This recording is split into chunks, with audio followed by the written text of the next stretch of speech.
Black Entertainer TV. Ibintu bikomeza gufata iyindi ntera, bikomeza kuja kurundi rwego. Mwiteta Igabi canke The Ben hamwe na Bruce Melodie kuva neza na neza hariya mu gihugu cy'u Rwanda, aho bahisemo gukora igiteramo bise Sama Tour Country canke bise Sama Country Tour, aho ubona bahereye imusanze, aho bategura ko azoba ari biteramo bazokorera mu bibanza bitatu bigiye bitandukanye, ariko bakaba bahereye mu kibanza bita Musanze hariya, aho ubona ibintu The Ben yakoreye Bruce Melodie mw'abantu mwe ari ibintu atari ibyo kuvuga, ari ibintu ataho bigereranywa, aho ubona mbese nk'uko bagiye babivuga ko umuhanzi The Ben no munsi yisubije iteka canke yakoze agasha. Ubundi bisanzwe bivuga ko umuhanzi The Ben ari we muhanzi wa mbere mu Rwanda, muri Uganda ndetse ngira ngo ni Burundi aje yobakoma ugasanga is the number one. Ndibaza ko mwibuka ibintu byigeze kuba hariya mu giteramo bari bise New Year Groove, igihe Bruce Melodie aperforminze wenda bikagenda neza, mugabo abantu bakaza kuvuga ngo The Ben ngo byamwankiye ukunuku, ariko mwibuke ko n'amafaranga mw'abantu mwakora, kuko kiriya giteramo caraheze, noneho batangura kuvuga ko habayeho no kugura abafana kwa Bruce Melodie, ibintu biza kuba nabi. Rero bavugana ko bazoja no mu ntara bajanye, noneho mu ntara nta kuntu woronka ugura abantu mw'abantu mwe, kuko abantu bo mu ntara ntabwo abegeranye nk'abi Kigali. Rero mugiye hariya ufise umuzi kuri hejuru niwe aca aboneka. Je tugiye kubana mwa kino kiganiro ni The Winner, nayo channel yanyu ni Black Entertainer TV. Make sure ko akoze subscribe, ugakora like, comment hamwe na share kugira ngo tuzokomeze kubana no mu bindi biganiro vya hazaza. Reka rero nongere ndaguhe ikaze we wahisemo gukurikirana Black Entertainer TV.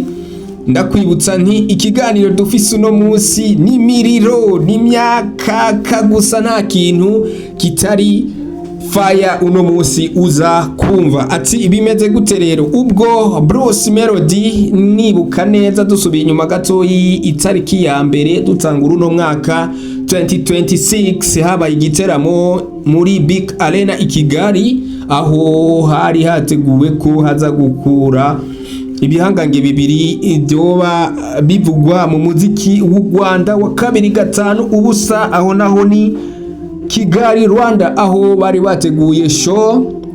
Bruce Melodie atumira anako The Ben aza gutumira umuhanzi Bruce Melodie. Noneho Bruce Melodie avuga ati jewe hari ahantu nzotora gakoni ndamubakubitire kunda mw'abantu mwe, hano hantu ni hazoca ubutambaye nuko hazoca uwambaye gusa. Rero nkuko byagenze muravyibuka mwese, mwarabibonye ibintu bigenda bikogwa neza cyane.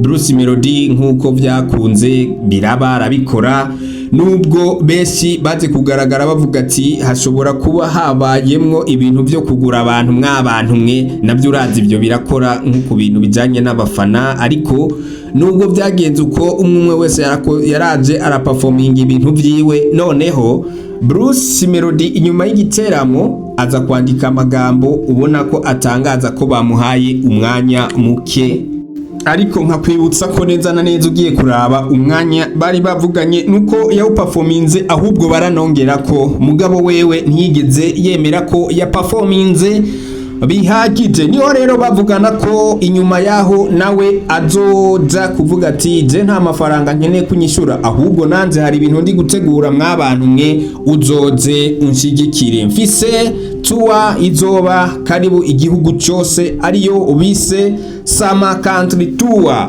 Iyo nayo ikaba yatanguye kuba, ikaba yabereye neza na neza ahantu bita imusanze hariya, aho ubona ibintu The Ben yakoreye Bruce Melodie mw'abantu mwe ni ibintu bitabaho, ni ibintu ubona ko bigiye bitandukanye, aho ubona bamwe mu bafana no kwita ko ari bakuru bagiye bavuga ati ni hamwe Igabi yemeza The Ben z'ibino bintu nkora nzoca ndabivamo. Nka kwibutsa ko hari umunyagwenya umwe akunze kuba ari umukomediye cyane, akunze kubonekana muri biriya bintu novuga ko byitwa genzi comedy.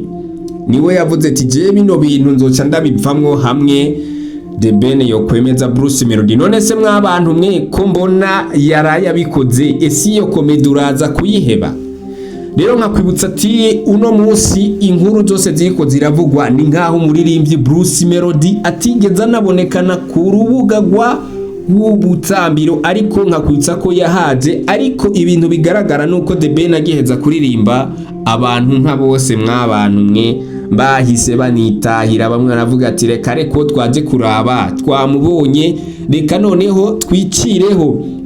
Ariko nkakwibutsa ko ibi bintu byose bizana ibintu by'impaka, uza gusanga ari abafana baza babishyiramo hagati, kuko ugiye kuraba ku ruhande rwa Bruce Melodie abantu biwe bari bameze neza, ku ruhande rwa The Ben bari bameze neza, nubwo bamwe bavuze ati uko The Ben ahejeje guperforminga nta kindi twari turindiriye reka twitahire. Aho nagiye kuri Instagram nkabona post umujene bita Mideli w'i Rwanda ya postinze avuga ati ese impaka ntizacitse koko, ubona ari inde ashobora kuba yabishoboye? Aho bamubona bagiye bandika 001, abandi bakandika The Ben, abandi bakavuga ati bizodusaba imyaka ijana kugira ngo dukureho igisamagwe. Nayo ubundi bwo zenda umufana wa Bruce Melodie, ariko igisamagwe kiri hejuru sana. Ubona zari commentaire nyinshi zigiye zitandukanye, ariko ukabona ko The Ben is the best nkuko abivuga.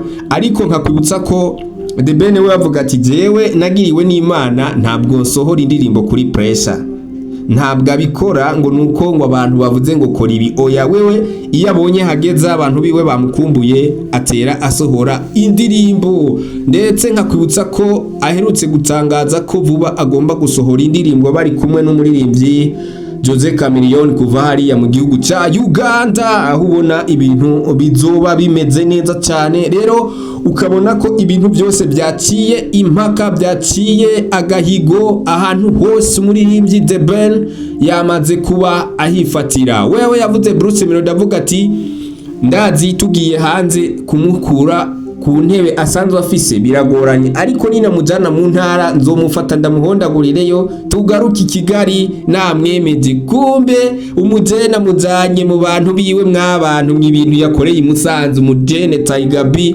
n'ibintu by'ibisazi bisho binagoye no gutahura, kuko wewe ubundi Bruce Melodie yavuga ati jewe mu Rwanda mu gihugu hagati nije bafise nta wundi bafise. Kumbe umujene wewe hagati mu Rwanda yabarumitse kera, nta numwe akivuga ati kareka umuntu wacu. Rero byaje kurangira umuririmbyi Bruce Melodie agiye down.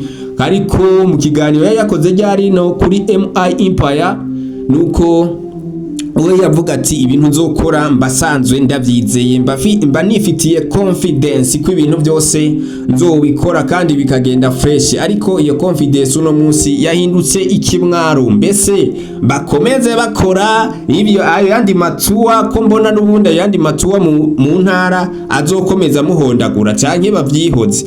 Mugabo nkakwibutsa ko ubu n'uburyo bwo kurondera amafaranga bo bari mu kurondera ibiceri, abajene natwe turi mu mabezi ngo yemeje ngo yagize uku. Ariko nkakwibutsa ko bo ugiye kurabana apatema bari basanzwe batuyemo hari imusanze, yari inzu imwe, umwe afata uruhande uwundi afata urundi ruhande, ariko ukabona ko bari basanzwe ari abantu bari hamwe.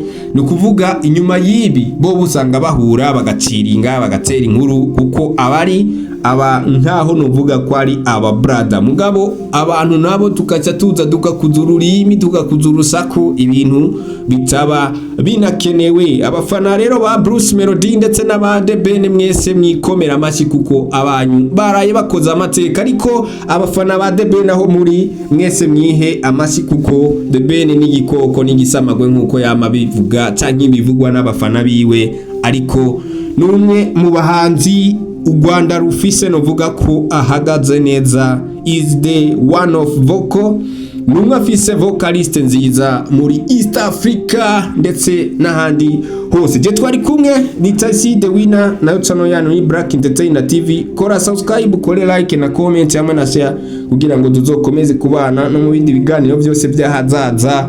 Ciao ciao.